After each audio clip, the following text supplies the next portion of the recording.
Welcome to the Plaid Sheep Oracle. So as you can see, I'm experimenting with a different setup. I don't know how I feel about it in the moment. I mean, it does have the advantage that you get to see the spread as I see it. But on the other hand, it's a little more awkward in other ways. I'm sort of prescribed in size a little bit. You don't get to see as much of the other cards. And it does feel a little weird and awkward to me, but so this is just a little, I asked for a little collective reading, just kind of to test this setup out. And I don't know what I expected, something simple. And in fact, there's kind of a heady sort of message here. So we begin here with the Lovers. And I mean, the Lovers is certainly about choice, right? Making choices that are love-based, right? Like the dude here who, right, he has this partner, but he's being tempted by this other thing that's happening over here. And which is the right thing? So there's that. Interestingly, there's also like this figure kind of going on in the background. And I'm not sure what that's about. I'll have to go and look in the guidebook to see if they mention it. Usually this tarot's guidebook talks about all the little figures and the symbolism of all the little bits in the card. So there's something, right? There's something approaching that is unexpected, right? You've kind of been, maybe you've been involved in some sort of decision-making process, or, maybe it's kind of figuring out what it is that you want. And something is coming from the distance that is unexpected.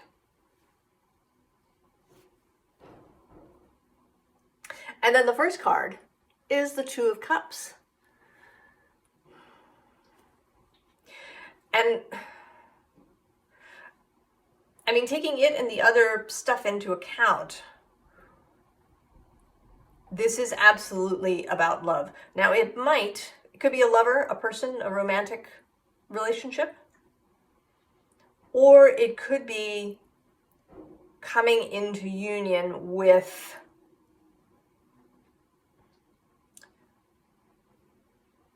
the life that you will really fall in love with. But there's definitely something here about a collaboration. I mean, under this card is the Ace of Wands. So, inspiration, passion, a new start to something. And then at the bottom of the deck is death. This phoenix rising. And I almost want to say, actually, that maybe this Ace of Wands comes out of this fire, is lit from the fire of the phoenix burning, so that whatever you're putting away, setting aside, walking away from, finishing, completing, letting go, whatever it is that you're burning, the old phoenix burning, it's from that fire that this wand will be lit. Now, next to the Phoenix, we also have the Ten of Cups, the Knight of Cups, and the Tower. I could kind of go on from there too, but I'm going to stop there. So change, certainly change, but change that will be beautiful, right? Because that 10 of Cups is there. And also this 7 of Cups, which in this deck is decidedly less about lots of different choices, although they are here down at the bottom, but it's about, right, this collaborative process, about choosing what it is that you want, making a plan, putting it down on paper, perhaps, and then bringing it into being.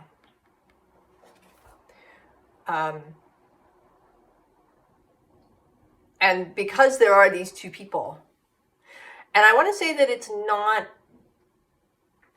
like your fellowship or your wider self, that this is you and another human being.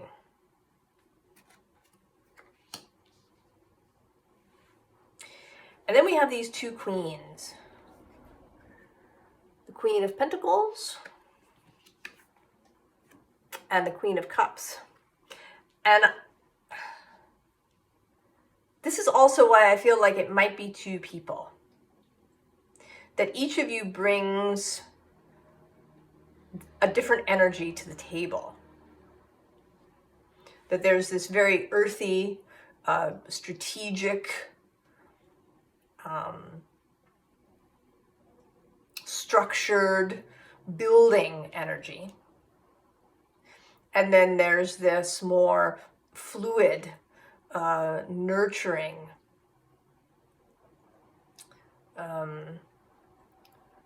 right, watery, go with the flow sort of energy happening here. Now, astrologically, this is, the correspondence is Capricorn and Cancer. So there is a sense here, possibly, of family, right? The father, mother kind of feeling of Capricorn, Cancer, or you know, the outside, right? If Capricorn is the kind of the outside family, you know, maybe your work family, and then Cancer being more of the home and combining those two things in some way.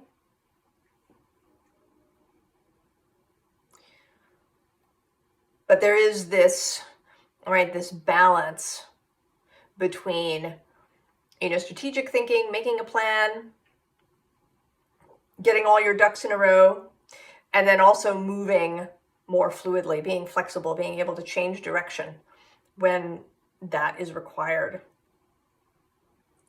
Having a fluid, intuitive response.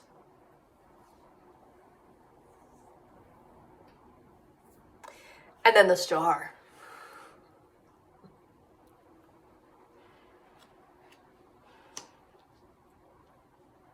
Right? Success. You know, not just healing, but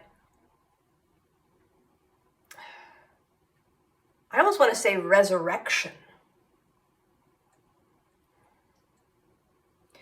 That if you'd been, right, if we think about that old phoenix, right, coming to the end of its life, and then catching fire to become the new, this is a kind of resurrection.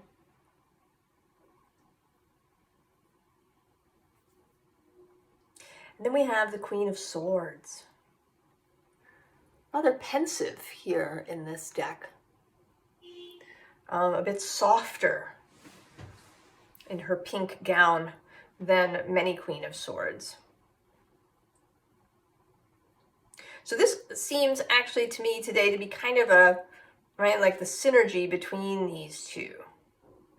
The ability to combine the soft and the hard, to combine the sword and the fire, to make decisions, choices, discernment based on the heart choice. And the Five of Cups is below that. But below that is the Ace of Cups. So using all the feels. Right? Coming back to that, the torch that is lit from the consuming fire. So all it has been is of use. The bottom of this deck is the Hanged Man. And this card was actually on the top of the deck when I chose it, or when it chose itself to be part of this reading. And here too, right, there's this rose. The Hanged Man is associated with the water element, but it's also an intellectual card. I mean, Odin is kind of an intellectual figure.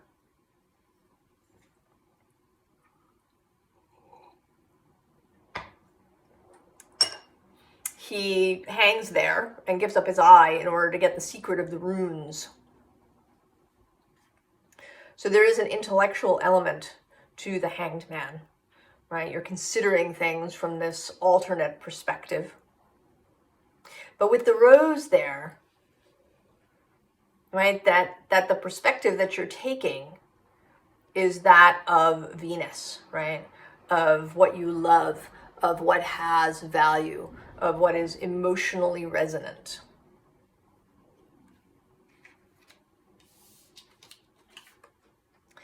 And then we have this very Venus-y Nine of Pentacles. The world not coming into balance, but coming into place. Things falling into place. The pieces coming together.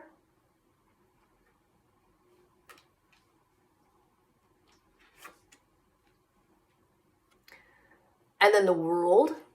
And this particular world, it's very, right, there's a very sort of high priestess vibe to this world card.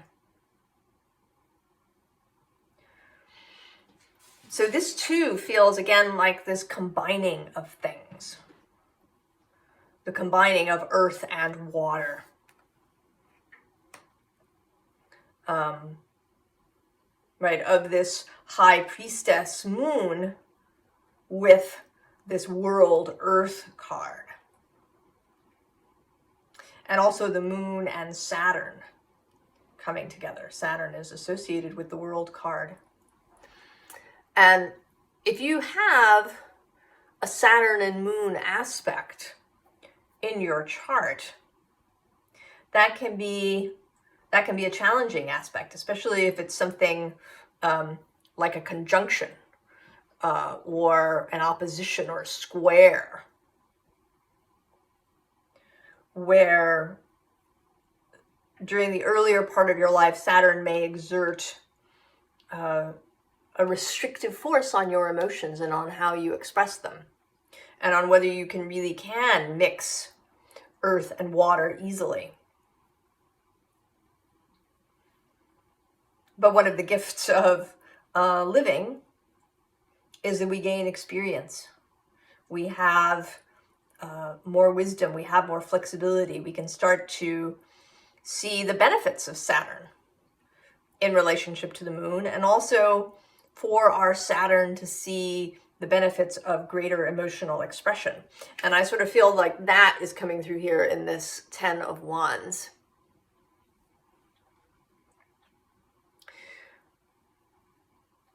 Right, that if you bottle things up, they may burst into flame. And right, this is also another callback to that phoenix. And perhaps this is part of what has occurred. That if you've been somebody who either bottled up your emotions or bottled up your desires over time, that they have now spilled over and that they are what starts the fire, that burns the old away and allows the new to reemerge. And we have the wheel. And here shown with the fates,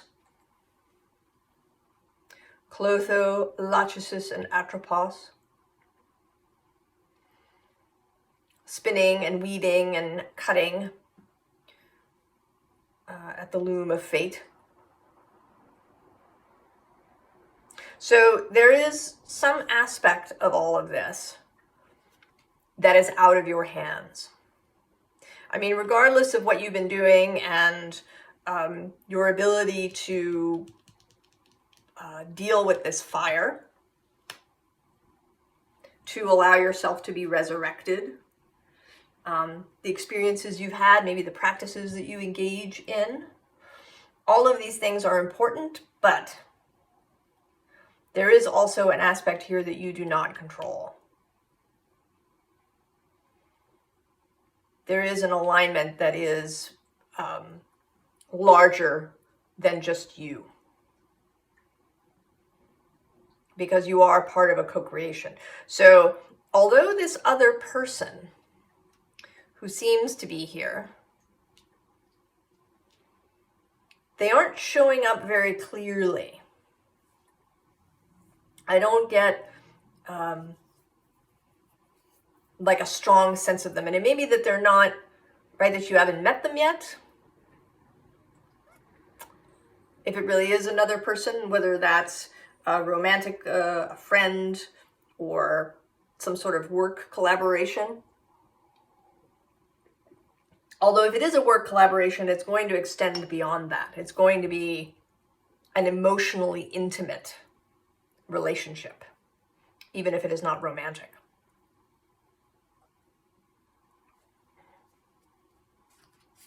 So then we have this meandering flow card with Gandalf there. And this wants to say that just it's going to take a little bit, right? This is not a sudden change that's going to happen.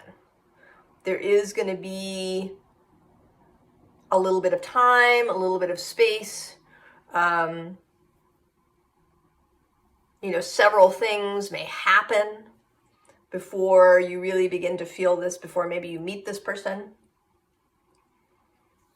or before your resurrection is complete.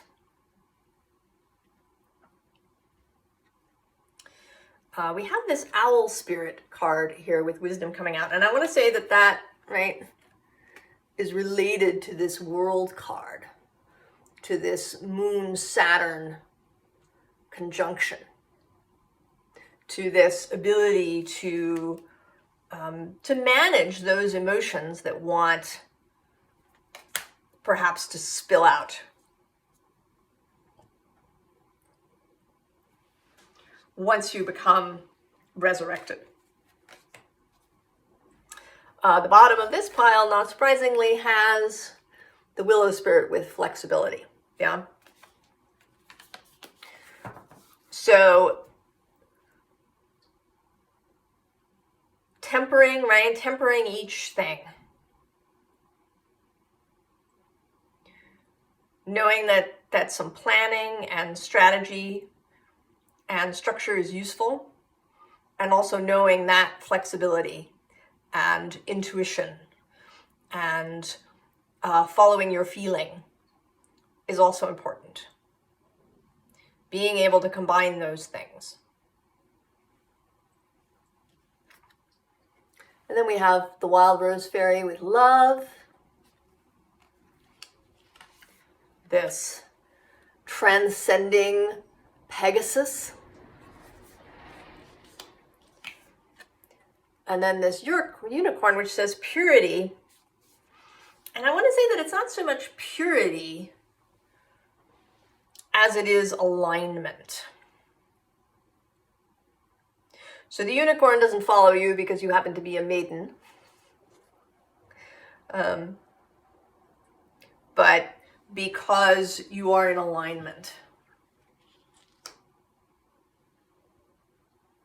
So following, right, following the love.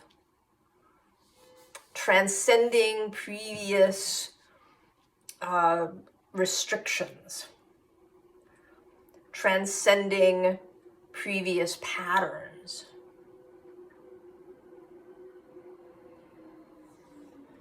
And then again, as much as, right, everything you do is relevant, there is something here that is not up to you.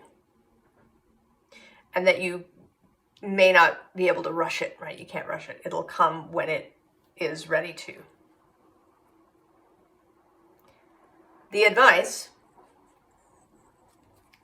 I'm going to start actually with the bottom of the deck, which is this Eight of Pentacles, which to me is just saying, just kind of keep on keeping on. Whatever you've been doing, it's good. It's cool. Whatever practices you've been doing, any breakthroughs you feel like you've been having, right? There's nothing here that says, that's asking you to make any sort of radical changes. Right? Pay attention to how you're feeling. Follow those feelings. You know, keep your eyes open, be ready.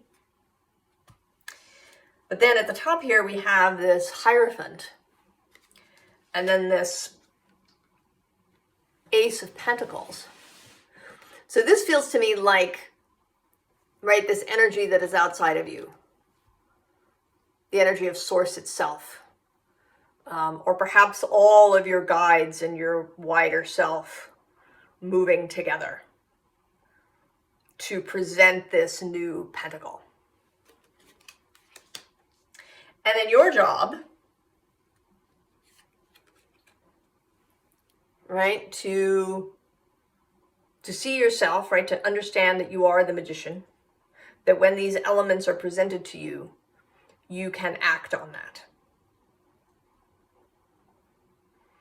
Right? You're not a passive, just receiver. There is, right, you are going to act when the time is right. When you receive the inspiration to act, you will. Or you should, right? Well, should. I don't like the word should, do I? You are advised that if you want this, to pay attention, and when you are inspired to act, do so. Again, it's right. It's not an either or thing. You have your piece, and then there's this piece that's coming in that is not up to you. Nine of Cups, accept the wish. Be happy. Take it when it comes. Open your arms, receive it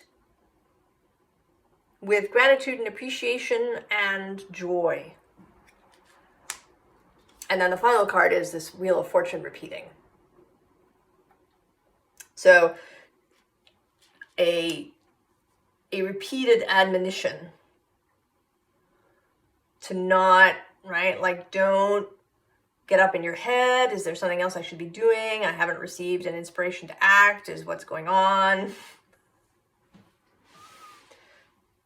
There is, right, there are other parts moving. And it may be, if we really are talking about a second person involved, that, right, they have their own thing that's happening. And so all of this, right, all the pieces have to come into place. And you cannot, right, you can't control their half of things. You cannot manifest in somebody else's reality. So, collective. This is kind of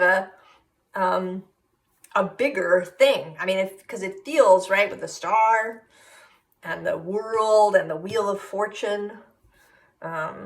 We've got 3 queens, several major arcana, repeating this Hierophant, showing up with this pentacle.